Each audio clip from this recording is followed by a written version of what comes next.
आज चाहिँ यो वर्षको पहिलो दिन बाहिर जाऊँ कि भन्ने पनि सोच भइरहेको थियो, तर पानी पनि परिरहेको थियो। उहाँले नि यत्तिकै उहाँसँग रमाइलो गरेर चित्तान्दा घरमै बस्ने भन्नुभयो होइन। अनि त्यस पछाडि मैले खाना र खाजाको एकैचोटि तयारी गर्दैछु। यता चाहिँ खाजाको तयारी हुँदैछ। यहाँ चाहिँ खानाको लागि मसलाहरू बनाउँदैछु। मसला चाहिँ लस पिसिरहेको छु मैले सिलौटोमा। अनि त्यस पछाडि खाजा चाहिँ रेडी हुँदैछ। खाजा चाहिँ रेडी भइसक्यो।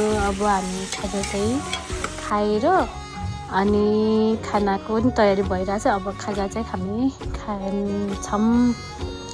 अनि यता चाहिँ बुक्लुक उम्लिरहेछ तरकारी। अनि यस्तै भयो, खायौँ पियौँ रमाइलो गऱ्यौँ। हजुरहरूको कस्तो भयो? सबैजनालाई happy new year. I love you, by by.